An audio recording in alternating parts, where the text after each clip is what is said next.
David checked his watch for the third time as he walked up the concrete steps of the downtown courthouse. 8:30 in the morning, and his heart was already racing. Today was the day he had been preparing for over the past 6 months. His biggest case yet, and possibly the most important one of his young career. He adjusted his navy blue suit jacket and made sure his tie was straight. His mother had bought him this suit when he graduated law school 2 years ago. She said every lawyer needed at least one suit that made him look like he belonged in any courtroom in the country. Looking at his reflection in the courthouse's glass doors, he hoped she was right. The leather briefcase in his hand felt heavier than usual. Inside were dozens of legal documents, witness statements, and evidence that he believed would prove his client's innocence. 22-year-old Kevin Williams was sitting in a jail cell right now, counting on David to convince 12 strangers that he didn't rob that convenience store 3 blocks from his apartment. David had spent countless hours reviewing security camera footage, interviewing witnesses, and tracking down alibis. He knew this case better than any he had ever handled. But knowing the law and proving innocence in front of a jury were two very different things. The morning air was crisp, typical for October in the city. Other people were making their way into the courthouse too.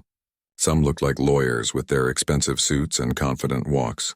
Others appeared to be witnesses or family members, nervous and uncertain about what lay ahead. As David reached the entrance, he noticed the security checkpoint. 2 metal detectors stood like gates between him and justice for his client.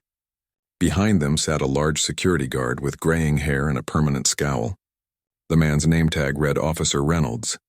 David had been through courthouse security dozens of times before, but something felt different today. Maybe it was his nerves about the big case, or maybe it was the way Officer Reynolds was looking at him. Those eyes seemed to be studying every detail of David's appearance, from his shoes to his briefcase to the color of his skin. "Morning," David said politely as he approached the metal detector. He placed his briefcase on the conveyor belt and began emptying his pockets into the small plastic tray. Officer Reynolds didn't respond to the greeting. Instead, he leaned forward in his chair and asked, "What's your business here today?" David found the question odd. Most security guards simply waved people through after they passed the metal detector, but he answered anyway. "I'm here for a court hearing. Courtroom 3B at 9 o'clock. The security guard's eyes narrowed. "You sure about that?" "What kind of hearing?" "A criminal case. I'm the defense attorney." Officer Reynolds let out a small laugh, the kind that wasn't meant to be friendly. "Defense attorney, huh? You look awfully young to be handling criminal cases." David felt his jaw tighten, but he kept his voice calm and professional. "I graduated from law school 2 years ago, and I've been practicing criminal defense ever since. I have all my credentials with me if you need to see them." "Yeah, I think I do need to see them." David reached into his briefcase and pulled out his bar association card, his business cards, and his driver's license. He handed them to Officer Reynolds, who examined each one like he was looking for a forgery. While this was happening, other people continued to flow through the second metal detector. David noticed that none of them were being asked for identification or questioned about their business in the courthouse. A man in a gray suit walked through without even taking his phone out of his pocket. A woman with a designer handbag didn't have to open it for inspection. "Says here you work for Morrison & Associates," Officer Reynolds said, still holding David's bar card. "That's a pretty fancy law firm. How do I know you didn't just steal this card?" The question hit David like a slap in the face. In his 2 years of practicing law, no one had ever suggested that his credentials were fake or stolen. "You can call the Bar Association if you want to verify it, or you can call my law firm. The number's right there on my business card." Officer Reynolds made no move to pick up a phone. Instead, he continued staring at the identification cards. "You know, we've had problems with people trying to sneak into courtrooms lately. People pretending to be lawyers or court reporters when they're really just trying to cause trouble." "I'm not trying to cause trouble. I'm trying to represent my client." "Uh-huh. And who exactly is this client of yours?" David hesitated. He wasn't sure if he was required to give that information to a security guard, but he decided cooperation was better than confrontation. "Kevin Williams. He's charged with armed robbery." "Oh, that case." Officer Reynolds' expression darkened even further. "That's a pretty serious case for such a young lawyer to handle. You sure you're not supposed to meet with the public defender instead?" The suggestion stung. David had worked hard to build his reputation and his practice. He had graduated near the top of his law school class, and had been personally recruited by Morrison and Associates. The idea that he must be a public defender simply because of his age or appearance was insulting. "I'm a private attorney, and I've been hired by the Williams family to represent Kevin. Now, may I please have my identification back so I can get to my hearing?" Officer Reynolds didn't hand back the cards. Instead, he picked up his radio and spoke into it. "Hey, can someone check on what's going on in court?" David stepped off the elevator on the 3rd floor and immediately started looking for courtroom 3B. The hallway was busy with lawyers, court staff, and family members all preparing for their respective cases. He spotted the courtroom at the end of the hall and began walking toward it, his briefcase in hand and his mind focused on the opening statement he had rehearsed dozens of times. But something was wrong. Heavy footsteps were following him, getting closer with each step. David turned around and saw Officer Reynolds approaching with another security guard, this one younger and looking uncomfortable with whatever was happening. "Excuse me," Officer Reynolds called out loudly enough that several people in the hallway turned to look. "I need to speak with you." David stopped walking and faced the security officers. "Is there a problem?" "I passed through your security checkpoint and I'm on my way to represent my client." "That's just it," Officer Reynolds said, his voice carrying down the hallway. "I've been thinking about our conversation downstairs and something still doesn't add up. I called up to courtroom 3B, and they said they're expecting the defense attorney, but nobody mentioned anything about it being someone so young. The accusation was absurd, and David felt his patience beginning to wear thin. "Officer, age discrimination is illegal, and more importantly, I have every right to be here. I showed you my bar card, my business cards, and my identification. What more do you want?" "I want you to explain why you're really here." Officer Reynolds stepped closer and David could smell coffee and cigarettes on his breath. "See, I've been doing some checking and Morrison and Associates is a pretty high-end firm. They don't usually send junior lawyers to handle major criminal cases." The younger security guard shifted nervously from foot to foot. David could tell he was uncomfortable with the situation, but he wasn't saying anything to stop it. "With respect, Officer Reynolds, you don't know anything about how law firms operate or how cases are assigned. I earned this case through hard work and preparation, and I'm not going to stand here and justify my career to you." David turned to continue walking toward the courtroom, but Officer Reynolds grabbed his arm. Not roughly, but firmly enough that David couldn't easily pull away.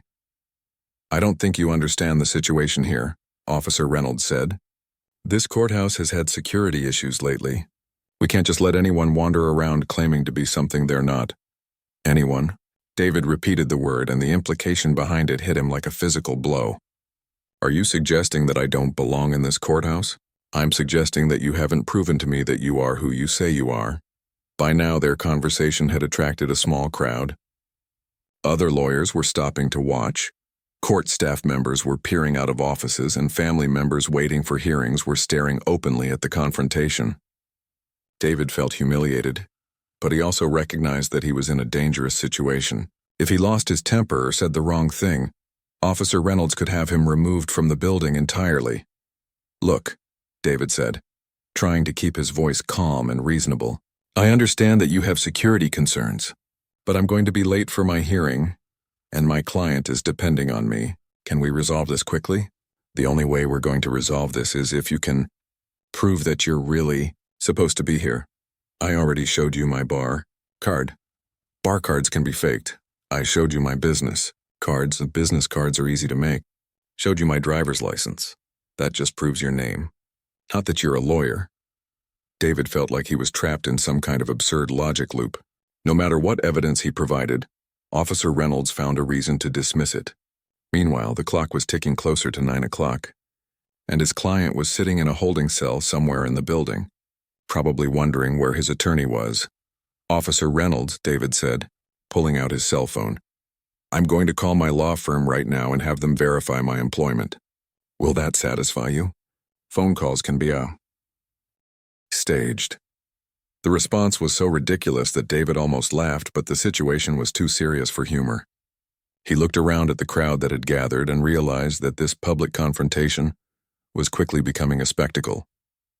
"Then what exactly would satisfy you? What proof would you accept?" Officer Reynolds paused, and David could see him thinking.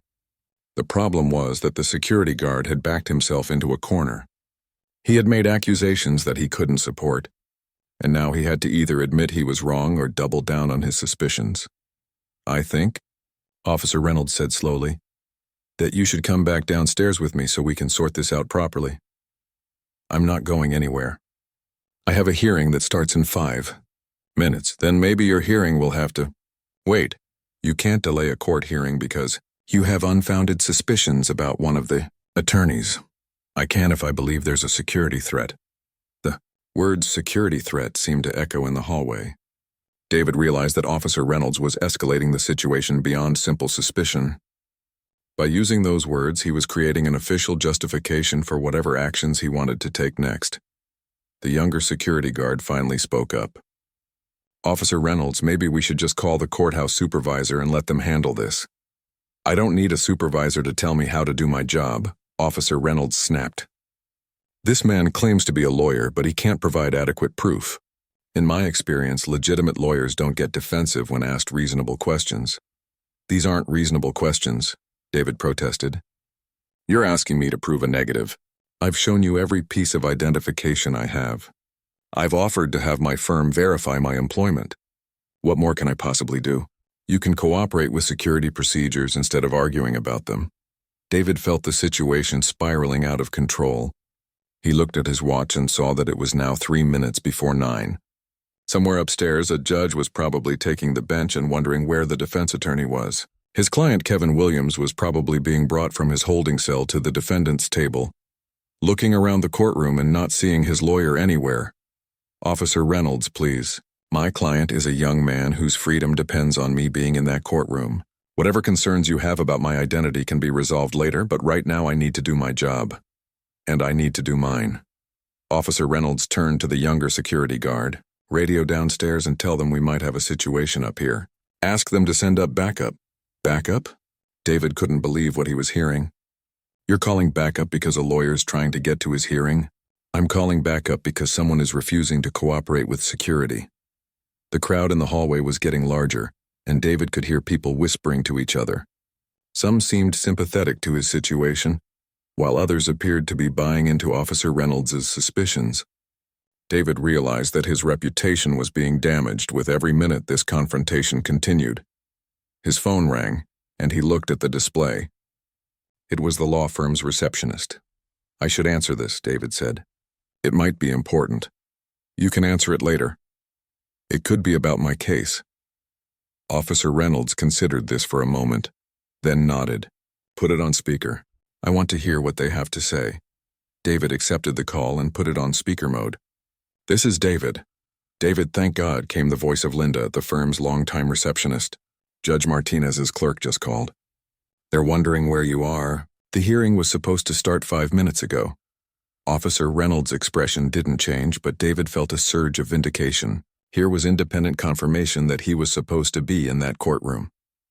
"Tell them I'm being detained by courthouse security," David said, looking directly at Officer Reynolds. "Tell them I'll be there as soon as I can resolve this situation." "Detained? What happened? Are you all right?" "I'm fine, but I need you to do me a favor. Can you call the courthouse security office and verify my identity? I'm being questioned by an Officer Reynolds who doesn't believe I'm really a lawyer." There was a pause on the other end of the line. "David, you've been with the firm for 2 years. You've handled dozens of cases. This is absurd." "I agree, but I still need you to make the call. I'll call right now and get this sorted out." David ended the call and looked at Officer Reynolds expectantly. "Will that satisfy you?" But Officer Reynolds didn't look satisfied at all. In fact, he looked more suspicious than ever. "Convenient that your office would call right at this moment." It wasn't convenient. It was the court clerk wondering where I am because my hearing has already started without me. Or it was staged to make your story look more believable. David stared at the security guard in disbelief. "You think I staged a phone call from my law firm to convince you that I'm a lawyer? I've seen people go to great lengths to get into courtrooms they don't belong in." The younger security guard was now openly looking uncomfortable with the direction the conversation was taking. He kept glancing between David and Officer Reynolds like he wanted to say something but didn't know how. David's phone rang again. This time it was his supervisor at the law firm. "Put it on speaker," Officer Reynolds demanded. David answered the call. "This is David. David, what the hell is going on over there?" The voice belonged to senior partner Robert Morrison himself. I just got a call saying you're being held by security and can't get to your hearing. That's correct, sir. Officer Reynolds here doesn't believe I'm qualified to represent Kevin Williams. Doesn't believe you're qualified? David, you've been preparing this case for 6 months. You know it better than anyone in the firm. Officer Reynolds leaned toward the phone. Sir, this is Officer Reynolds with Courthouse Security. I'm just trying to verify that this young man is really who he claims to be. Officer Reynolds, I personally hired David 2 years ago. He graduated from law school with honors and passed the bar exam on his first try. He is absolutely qualified to handle this case, and if you don't let him get to his hearing immediately, I'm going to file a complaint with your supervisor. David felt a moment of hope. Surely this would be enough to end the confrontation. But Officer Reynolds just shook his head. Sir, phone calls can be faked. I need more concrete proof. There was silence on the other end of the line. David could imagine his boss sitting in his office, trying to process the fact that a security guard was questioning the word of one of the city's most respected law firms. Officer Reynolds, came Morrison's voice, cold and precise. If you prevent my attorney from representing his client, you will be hearing from more than just my complaint. You'll be hearing from our entire legal team. David ended the call and looked at Officer Reynolds. Now will you let me go to my hearing? Officer Reynolds paused for a long moment, looking around at the crowd that had gathered, at his uncomfortable partner, and at David's determined face. I think, he said finally, that we need to take this conversation somewhere more private. David felt his heart sink as Officer Reynolds' words echoed in the crowded hallway. Taking this conversation somewhere private was the last thing he wanted. Every minute away from courtroom 3B was another minute that his client sat without representation, another minute that the judge grew more impatient, and another minute that his professional reputation suffered. Officer Reynolds, I don't have time for a private conversation. My hearing started 10 minutes ago, and I have a constitutional obligation to represent my client, and I have a security obligation to protect this courthouse. Officer Reynolds gestured to his younger partner. Officer Davis, I need you to escort this gentleman downstairs so we can sort this out properly. Officer Davis looked extremely uncomfortable. Sir, maybe we should just let him go to his hearing. His firm called and verified, and I said escort him downstairs. Officer Reynolds' voice had turned sharp and commanding. That's an order. David watched as Officer Davis reluctantly stepped forward. The young security guard looked like he wanted to be anywhere else in the world, but he was clearly not willing to disobey his senior partner. Sir, Officer Davis said quietly to David, I'm sorry, but I need you to come with us. This is ridiculous, David said, but he could see that arguing was pointless. Officer Reynolds had made up his mind, and nothing David said or did was going to change it. Fine, but I want to call my client's family first, to let them know what's happening. You can make your phone calls downstairs, officer. Reynolds took David's left arm while Officer Davis reluctantly took his right. They began walking toward the elevator, and David could feel every eye in the hallway watching them. Lawyers who had been chatting about their cases stopped talking to stare. Court staff members emerged from their offices to see what was happening. Family members waiting for hearings whispered to each other and pointed. David had never felt more humiliated in his entire life. He was being marched through the courthouse like a criminal, in front of his professional peers and members of the community he served. He could only imagine how this looked to people who didn't know the full story. A young black lawyer being escorted out by security would create its own narrative, regardless of the truth. As they waited for the elevator, David caught sight of a familiar face in the crowd. Mrs. Williams, Kevin's mother, was standing near the entrance to courtroom 3B with her husband and daughter. She looked confused and worried, clearly trying to understand why her son's lawyer was being taken away by security guards. Mrs. Williams, David called out. I'm sorry. There's been a misunderstanding, but I'll be back as soon as I can. Mrs. Williams stepped forward, her face a mixture of fear and anger. What's going on? Why are they taking you away? What about Kevin's case? Officer Reynolds tightened his grip on David's arm. Ma'am, please step back. This doesn't concern you. It absolutely concerns me, Mrs. Williams replied, her voice rising. That's my son's lawyer. We hired him to represent Kevin, and now you're dragging him away right before the trial starts. Ma'am, I need you to calm down. Don't tell me to calm down. My son is sitting in that courtroom wondering where his lawyer is, and you're treating his attorney like a criminal. What's wrong with this picture? Other family members who had been waiting for the hearing began to gather around Mrs. Williams. David recognized Kevin's father, his sister, and several friends who had come to show support. They all looked confused and angry. The elevator arrived and Officer Reynolds pushed the button for the ground floor. As the doors closed, David could hear Mrs. Williams demanding answers from Officer Davis, who had stayed behind to manage the crowd. "This is going to destroy that young man's case," David heard her say, just before the elevator doors cut off the sound. Inside the elevator, Officer Reynolds finally released David's arm. "I hope you understand that I'm just doing my job." "No, you're not," David replied. "Your job is to provide security, not to prevent lawyers from representing their clients. You've created a situation that could result in a mistrial, and you've humiliated me in front of my professional community. If you're really a lawyer, then this will all get sorted out. If I'm really a lawyer, I've shown you my bar card, my business cards, my identification. My law firm called twice to verify my employment. The court clerk called wondering where I am. What more proof do you need?" Officer Reynolds didn't answer. The elevator reached the ground floor, and he led David back toward the security checkpoint. Other people entering the courthouse stared as they walked past. David could only imagine what they were thinking. Officer Reynolds directed David to a small office behind the security desk. The room was cramped and windowless with a metal desk, 2 plastic chairs, and a filing cabinet. It felt more like an interrogation room than an office. "Have a seat," Officer Reynolds said, pointing to one of the plastic chairs.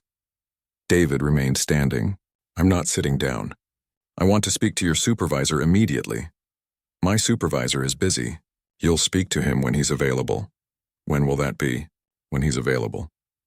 David pulled out his cell phone and saw that he had several missed calls from the law firm and 3 text messages from other attorneys asking if he was all right. The courthouse grapevine was clearly working overtime. "I'm calling my firm to let them know where I am. No phone calls until we've resolved this situation. You can't prevent me from calling my attorney. I can if I believe you're a security risk." David stared at Officer Reynolds in disbelief. "A security risk? I'm a lawyer trying to represent my client. How am I a security risk?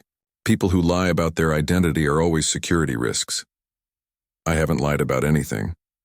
Officer Reynolds sat down behind the desk and pulled out a notepad. "Let's start from the beginning. What's your full name?" "David Thompson." "But we've already been through this. Where did you go to law school?" "Georgetown University Law Center. I graduated 2 years ago." "What year did you pass the bar exam?" "The same year I graduated.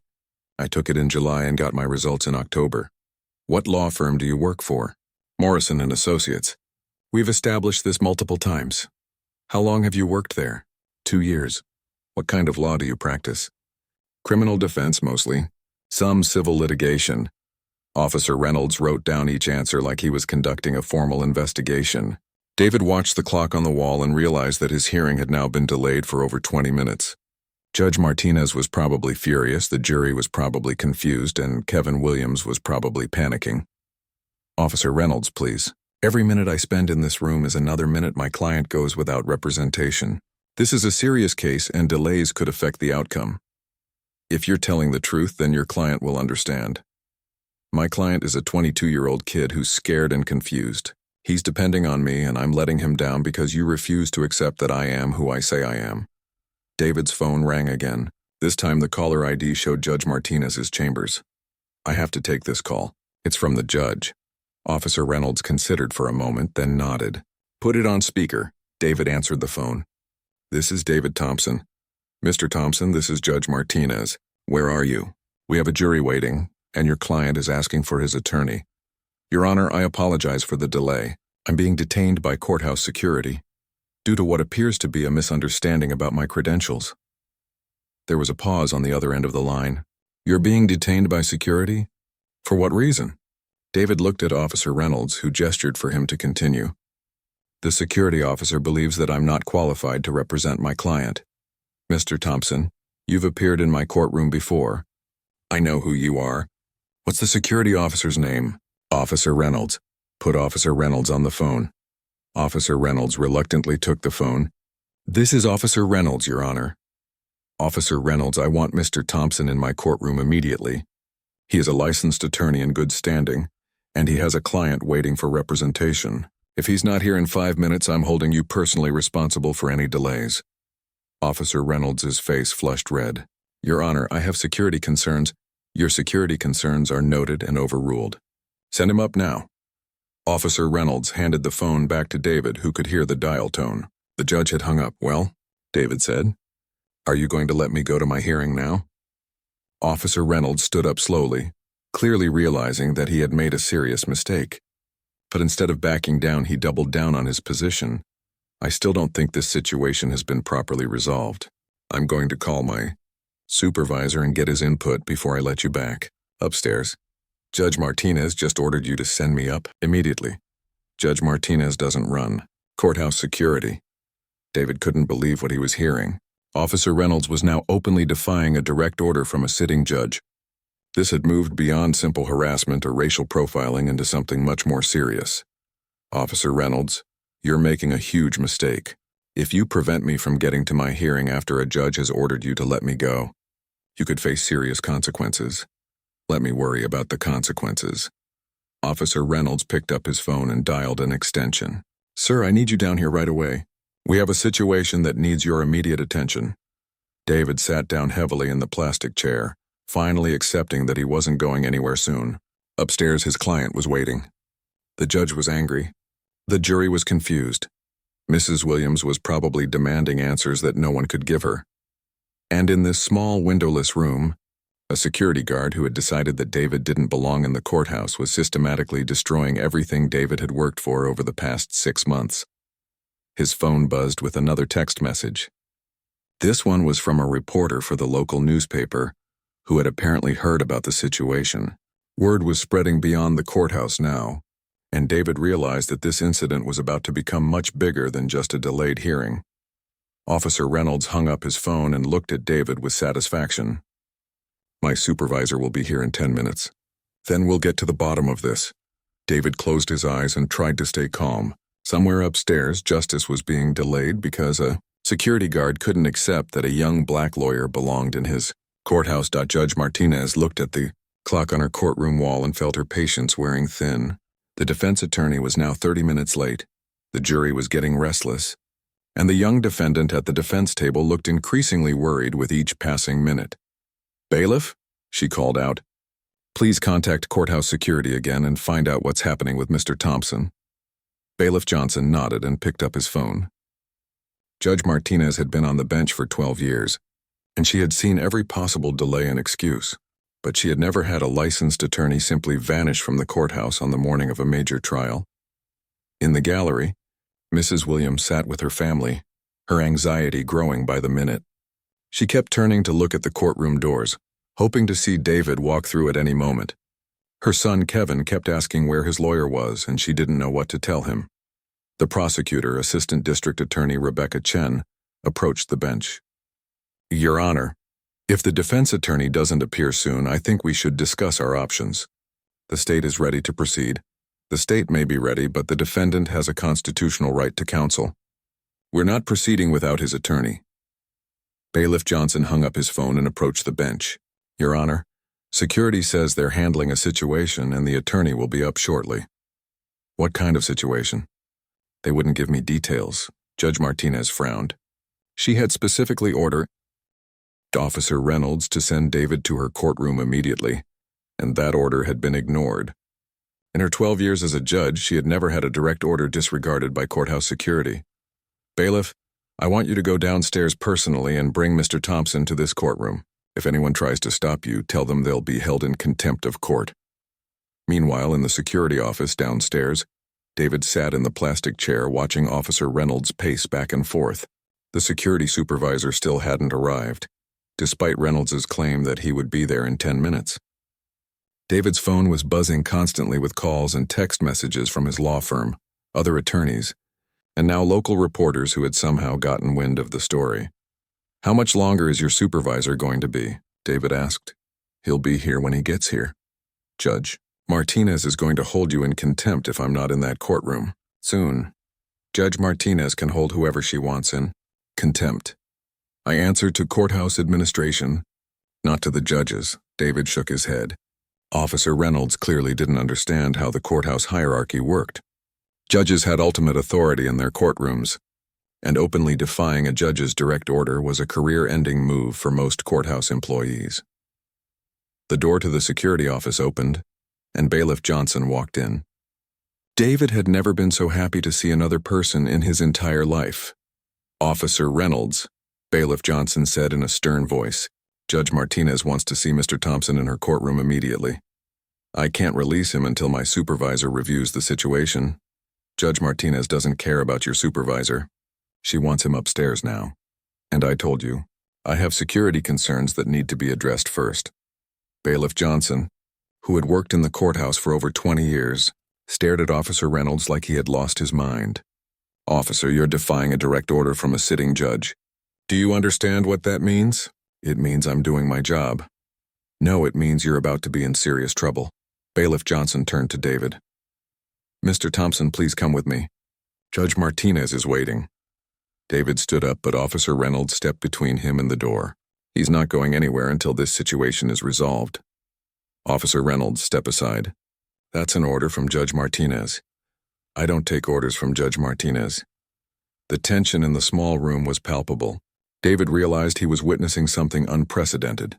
A courthouse security officer openly defying both a judge and a bailiff. This was going to have serious consequences for everyone involved. Bailiff Johnson pulled out his radio. "This is Bailiff Johnson. I need the head of courthouse security in the security office immediately. We have an officer who is refusing to follow a direct order from Judge Martinez." Officer Reynolds grabbed his own radio. "This is Reynolds. Disregard that request. I have the situation under control." "Officer Reynolds, you are not in control of anything. You've detained a licensed attorney without cause, ignored a judge's direct order, and now you're interfering with bailiff operations. You're in serious trouble." The door opened again, and this time an older man in a security supervisor's uniform walked in. His name tag read Chief of Security Williams. He looked around the small office, taking in the scene. Officer Reynolds blocking the door, Bailiff Johnson with his radio in hand, and David standing between them looking exhausted and frustrated. "What's going on here?" Chief Williams asked. Officer Reynolds immediately began talking. "Chief, I detained this man because I had concerns about his credentials. He claims to be a defense attorney, but something about his story doesn't add up. I was waiting for you to review the situation before releasing him." Chief Williams looked at David. "And you are?" "David Thompson, attorney for the defense in the Williams case. I've been detained here for over 30 minutes while my client waits in Judge Martinez's courtroom. Have you seen his credentials?" Officer Reynolds nodded. "I've seen a bar card and some business cards, but those can be faked." Chief Williams held out his hand to David. "May I see your identification, please?"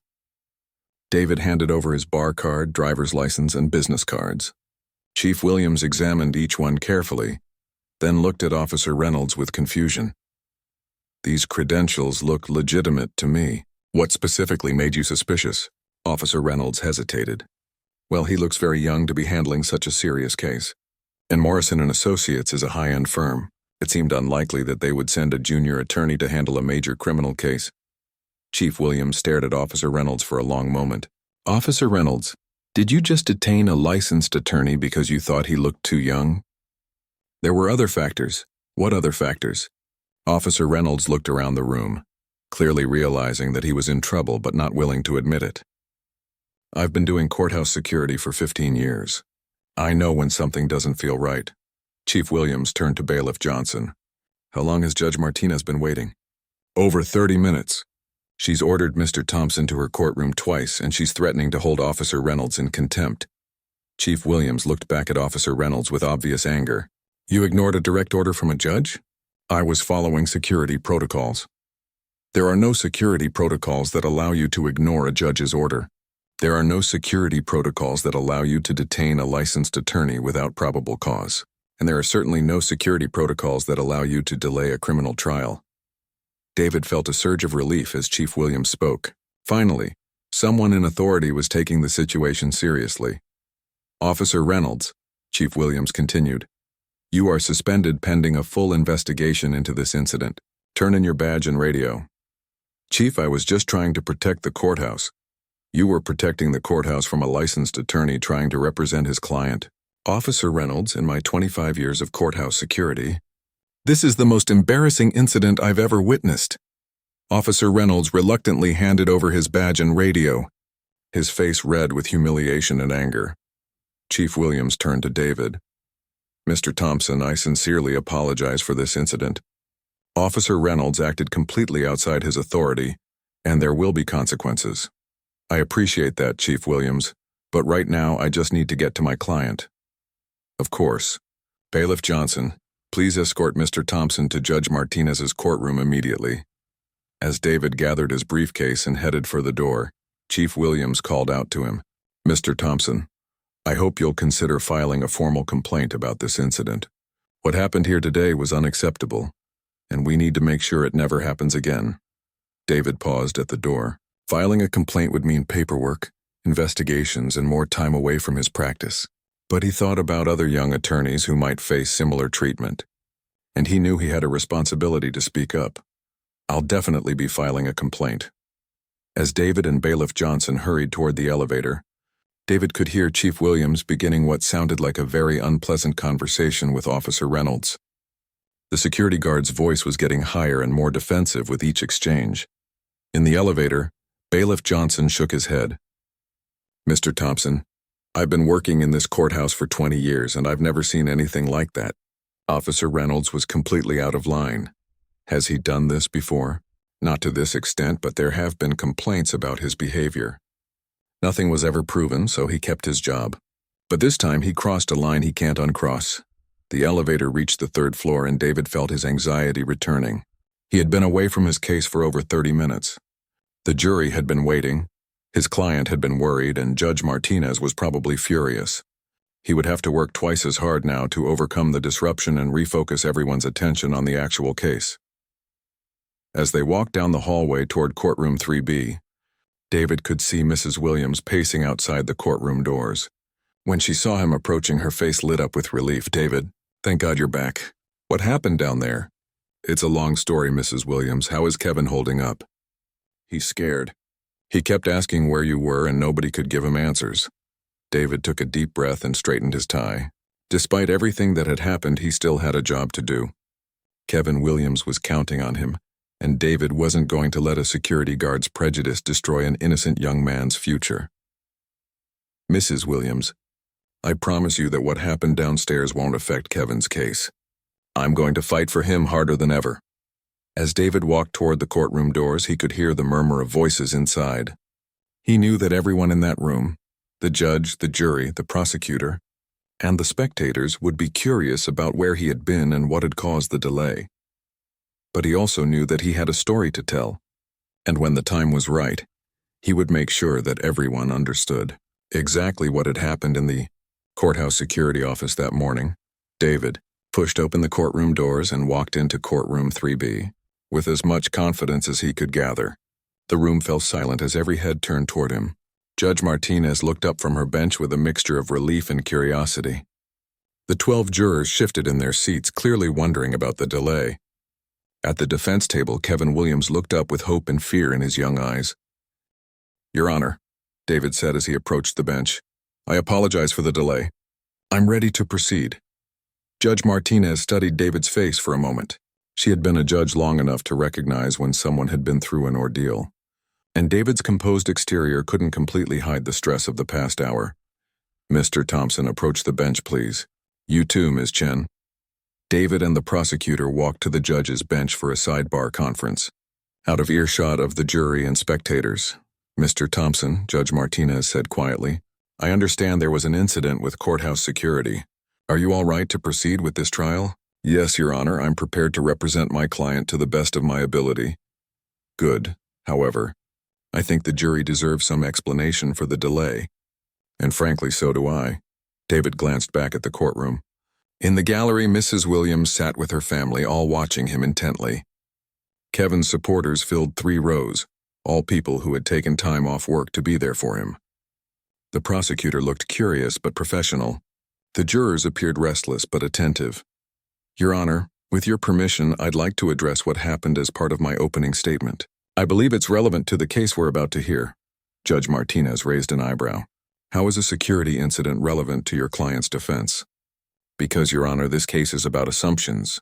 It's about people jumping to conclusions based on appearance rather than facts. What happened to me this morning is exactly what happened to my client on the night he was accused of this crime. Judge Martinez considered this for a moment, then nodded. Very well. But keep it brief and relevant. David returned to the defense table and sat down next to Kevin, who immediately leaned over to whisper, "Are you okay? What happened?" "I'm fine, Kevin, and I'm going to make sure you're fine, too." Judge Martinez called the court to order. "Ladies and gentlemen of the jury, we're ready to begin with opening statements. Mr. Thompson, you may proceed." David stood up and walked to the center of the courtroom. He looked at each juror individually, making the connection his law school professors had taught him was essential. Then he began to speak. "Ladies and gentlemen of the jury, my name is David Thompson, and I represent Kevin Williams, the young man sitting at the defense table. Before I tell you about Kevin's case, I need to tell you about something that happened to me this morning, because it's directly related to what happened to Kevin on the night of October 15th. David paused and took a breath. "This morning, when I arrived at this courthouse to represent Kevin, I was stopped by a security guard who didn't believe I belonged here. Despite showing him my bar association card, my business cards, and my identification, he decided that I looked too young, too unlikely to be a real attorney. He detained me for over 30 minutes while Kevin sat in this courtroom wondering where his lawyer was. Several jurors exchanged glances. In the gallery, Mrs. Williams nodded approvingly. The security guard made assumptions about me based on my appearance. He decided that I didn't fit his idea of what a lawyer should look like, and no amount of evidence could change his mind. That security guard was wrong, and his assumptions almost prevented an innocent young man from receiving the legal representation he deserves." David turned to look at Kevin, then back at the jury. Kevin Williams was arrested because a store clerk made the same kind of assumptions. The clerk saw a young black man in the neighborhood where a robbery had occurred and decided that he must be the robber. No evidence, no investigation, just an assumption based on appearance.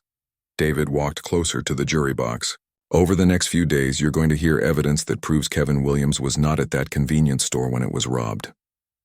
You're going to hear testimony from witnesses who saw him at his girlfriend's apartment 3 miles away. You're going to see cell phone records that place him nowhere near the scene of the crime. You're going to learn that the actual robber was caught on security cameras and that he looks nothing like Kevin."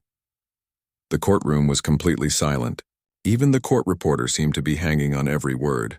But most importantly, you're going to understand that Kevin Williams is sitting here today for the same reason I was detained this morning, because someone made assumptions based on appearance rather than facts. The only difference is that my detention lasted 30 minutes. Kevin's has lasted 6 months. David returned to his position in front of the jury. "I ask you to listen carefully to all the evidence in this case. Don't make assumptions. Don't jump to conclusions. Look at the facts, and the facts will show you that Kevin Williams is innocent of this crime." David sat down, and the courtroom remained silent for several seconds. Judge Martinez looked impressed. The prosecutor looked concerned, and the jury looked engaged in a way that hadn't been the case when they first entered the courtroom. The trial proceeded for 3 days. David presented his evidence methodically and thoroughly. The alibi witnesses testified that Kevin was at his girlfriend's apartment during the time of the robbery. The cell phone records confirmed his location. The security camera footage from the convenience store showed a robber who was clearly not Kevin. Different height, different build, different clothing.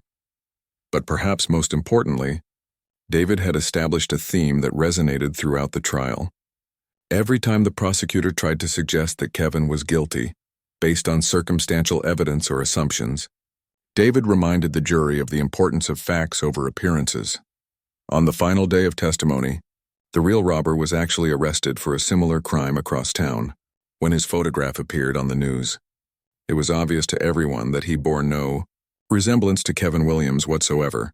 The jury deliberated for less than 2 hours before returning with a verdict of not guilty on all charges. When the judge read the verdict, Kevin Williams broke down in tears. His mother rushed from the gallery to embrace her son, and his father shook David's hand with tears in his eyes. "Thank you," Mrs. Williams whispered to David. "You saved our son."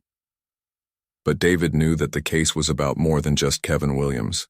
As news of the trial spread, It became a symbol of the importance of looking beyond assumptions and focusing on facts.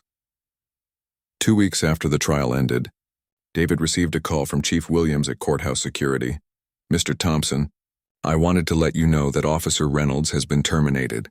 His actions were completely unacceptable, and we've implemented new training procedures to make sure nothing like this happens again." "I appreciate that, Chief Williams. Has he found other work?" "Actually, that's why I'm calling. Officer Reynolds asked me to give you his phone number. He wants to apologize personally." David was surprised. He hadn't expected to hear from Officer Reynolds again, and he certainly hadn't expected an apology. "Did he say what he wanted to apologize for?" "He said he realized he was wrong about you and wrong about a lot of things. He's been doing some thinking since he lost his job." David took down the phone number, though he wasn't sure he was ready to have that conversation yet. 3 months later, David was invited to speak at a courthouse diversity and inclusion training session. As he entered the conference room, he was surprised to see a familiar face in the audience. Officer Reynolds, looking older and more humble than David remembered. After David's presentation about bias and assumption in the legal system, Officer Reynolds approached him. "Mr. Thompson, I don't expect you to forgive me, but I wanted to apologize for what I did to you. I've spent the last few months thinking about that morning, and I realized that I was wrong about everything. I let my own biases and fears cloud my judgment, and I nearly destroyed an innocent person's right to a fair trial." David studied the former security guard's face and saw genuine remorse. "Officer Reynolds, I appreciate your apology. What are you doing now?" "I'm working with a community organization that helps train security personnel about bias and discrimination. I use my own story as an example of how badly things can go wrong when we let assumptions guide our actions instead of facts." Reynolds paused, then continued. "I also want you to know that I followed Kevin Williams' case. When I saw that he was acquitted and when I learned that the real robber was caught, I realized that I hadn't just wronged you that morning. I had nearly helped convict an innocent young man." David shook hands with Officer Reynolds. "I'm glad you're working to make things better. That's all any of us can do. Learn from our mistakes and try to do better." 6 months later, David received another call, this time from Judge Martinez. "Mr. Thompson, I have some news that might interest you. The courthouse administration has asked me to chair a new committee on courthouse accessibility and fairness. We're going to review all our security procedures and make sure that what happened to you never happens to anyone else." "That's excellent news, Your Honor. I was hoping you'd be willing to serve on the committee. Your perspective would be invaluable." David accepted the appointment, and over the next year, he helped implement new procedures that emphasized respect, professionalism, and evidence-based decision-making in courthouse security. The Kevin Williams case became a landmark in David's career, not just because he won, but because it taught him the power of turning adversity into advocacy. The incident with Officer Reynolds, which could have destroyed his confidence and his case, instead became the foundation for broader change in the justice system. Kevin Williams went back to school and eventually became a social worker, specializing in helping young people who had been falsely accused of crimes. Mrs. Williams often told people that David didn't just save her son, he showed her son how to turn a terrible experience into something positive, and David continued to practice law with a deeper understanding of the challenges facing his clients and his community. Every time he walked through the courthouse security checkpoint, he was reminded that justice isn't just about what happens in the courtroom. It's about ensuring that everyone has equal access to that courtroom. In the first place, the morning that had started with humiliation and frustration had ultimately led to education, reform, and genuine change. It was a reminder that sometimes the biggest obstacles can become the most powerful catalysts for justice.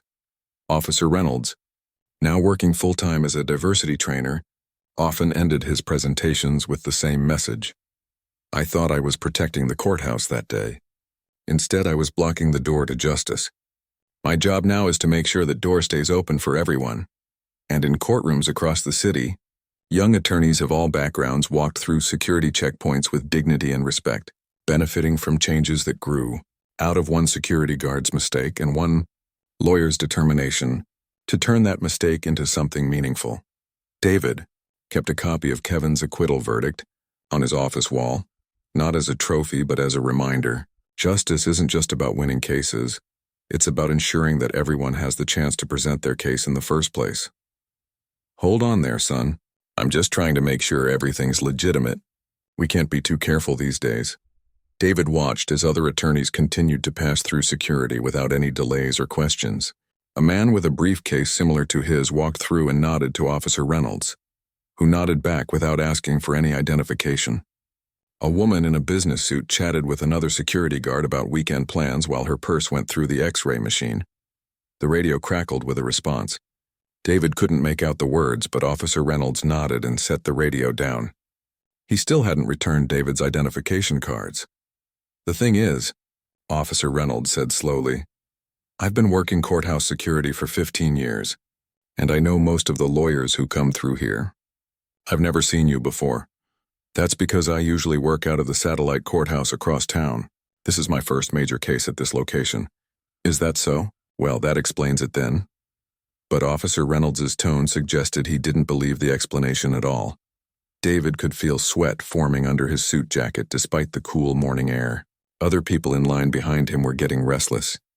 He could hear murmurs of impatience and see people checking their watches. His own watch now showed 8:50. Please, Officer Reynolds, I really need to get to my hearing. You can keep my business card and call my firm later to verify everything. But right now I need to represent my client.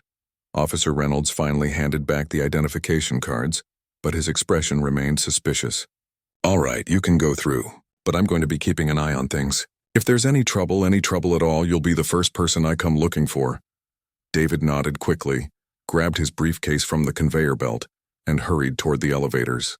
As he waited for the elevator doors to open, he could feel Officer Reynolds' eyes still watching him from across the security checkpoint. The elevator seemed to take forever to arrive. When it finally did, David stepped inside and pressed the button for the 3rd floor. As the doors closed, he caught one last glimpse of Officer Reynolds, who was now talking to another security guard and pointing in David's direction. David took a deep breath and tried to shake off the uncomfortable encounter.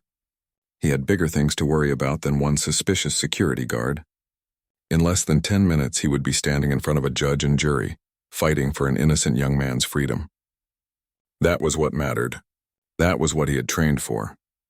But as the elevator climbed toward the 3rd floor, David couldn't shake the feeling that his problems with Officer Reynolds were far from over.